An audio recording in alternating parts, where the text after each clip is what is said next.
Hey everyone, Ryan here at Etrailer. Today on our 2018 Ford F-53 motorhome, we're going to be checking out the Roadmaster Nighthawk Tow Bar. Right off the bat, I do want to address one of the main questions that we get asked in regards to setting up a flat tow, and that's what parts am I going to need? So there's 5 main components, and the tow bar is going to be one of them. The other 4 are going to include your base plate, your safety cables, your tow bar wiring, as well as your supplemental braking system. With that said, when it comes to picking out a tow bar, it's a really important decision because, this is responsible for a lot of the work. It's got to keep the front of your vehicle paired up to the back of your motorhome. And so you want something that is going to be easy to use and figure out and pull your vehicle straight down the road. And with the Nighthawk, it's definitely more of a premier type tow bar. And it's going to definitely check both of those boxes. And in all honesty, this is one that I recommend a lot. It's one of my favorites. It's really manageable. The vast majority of it is made from aluminum. So it's definitely on the lighter side, which makes it easier to hook up and everything. You're not lifting up some crazy heavy tow bar, killing your back. And even though it is made from aluminum, it's going to have an 8,000 pound weight capacity, so definitely up there. And because of that, I feel like in most scenarios, it's going to help make for a more smooth ride. It'll be able to absorb kind of that road shock and those potholes a little bit better. When it comes to actually pulling your vehicle though, it's going to do a fantastic job. And that's partly because of the length of the tow bar. So it's really long, and generally speaking, the more distance you have between the coach and your vehicle, the better. It's going to stay true and make it a lot easier to go around tight turns, whether you're in a parking lot or gas station, something like that. When it comes to connecting the tow bar to the base plate, extremely straightforward. Just have a clip and a pin. That's how you disconnect it. And you just do the opposite whenever you are ready to hook up. Now this one is going to be compatible with the Roadmaster base plates like we have here today.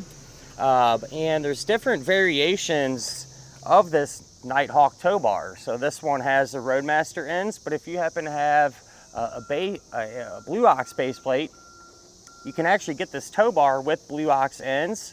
That way, you can pair those two together. One of the really important things I always tell people to make sure to get when it comes to a tow bar is make sure it's a non-binding type, which the Nighthawk is. A lot of other ones are non-binding as well, and that's a big thing to look out for. And so what I mean by that, a lot of times what can happen when you're flat towing your vehicle down the road, you get to where you're going, and you go to disconnect, everything can be in a bind and super difficult to get unhooked. So if that were to happen with the non-binding type tow bars, it's not really that big of a deal. You have a lever mechanism here that you pull up on. That'll release that tension and allow you to easily get everything disconnected. Something to definitely take into account when selecting a tow bar is the extras that it's going to come with. Some tow bars you won't get anything. Others, like the Nighthawk, you'll get some bonus items, really, I guess you could call them. So with the Nighthawk, you're going to receive your umbilical cable here that plugs into the back of your coach into the front of your vehicle, as well as the 6-way round connector plug and your safety cables. So it just makes setting up your whole package a little bit easier. It's a few less components that you're not going to have to worry about picking up separately. Now with that in mind, if you do end up going with the Nighthawk and you're picking out a diode wiring kit for your towed vehicle, the Roadmaster diode kits are really popular. We do a lot of them here. And if that's what you end up going with, you're going to want to get the kit that I like to call the bare bones type kit, where you just get the wiring, the diodes, and some ins and outs.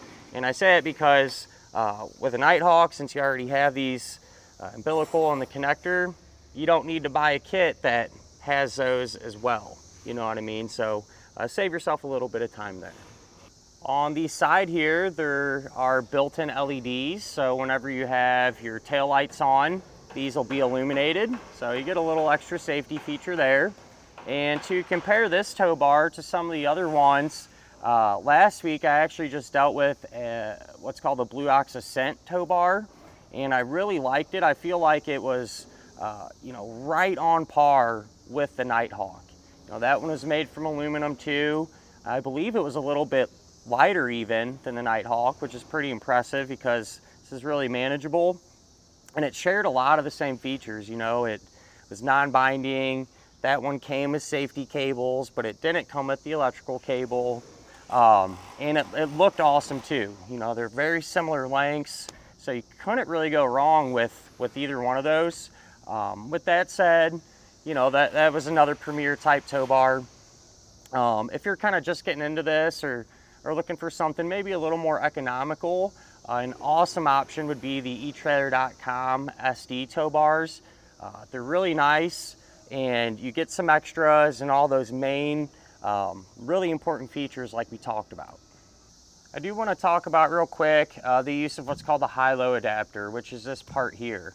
And depending on your particular setup, you may or may not need something like this. It's really just going to depend on how exactly your vehicle's set up and your coach. But it's really important to check and see if you're going to need something like this. And the whole reason is to keep your tow bar level. That way it can perform as it's supposed to. And the safe zone, or the good rule of thumb, is you don't want a difference greater than 3 inches from your towed vehicle to your motorhome. And so to figure out exactly what you do, you pull everything together about how we have it here, okay? And you want to measure from the center of the hitch pin hole on your motorhome and then to the attachment point on your base plate. So for example, today on this Jeep, it's about 18 inches here, and on the motorhome side it was 24 inches. So we're way out of that 3-inch mark, right?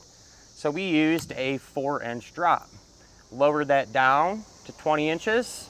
We're within that 3-inch safe zone now at 20 and 18, and our tow bar can ride level.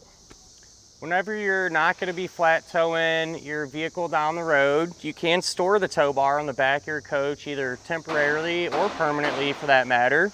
And once you unhook, it folds up into itself and you can rotate it to either side, so whatever works best for you. And you know, something I always like to recommend, especially for those of you that are going to be keeping this back here a lot, is to use a locking hitch pin. That way it'll be secured to the hitch on your motorhome, as well as a bag or a cover that you can put over this. That way to help keep your investment protected. When it comes down to it, like I said, one of my favorite tow bars. It does everything you'd expect it to, and one you really cannot go wrong with. But with all that said, I think that'll about do it for our look at of the Roadmaster Nighthawk Tow Bar.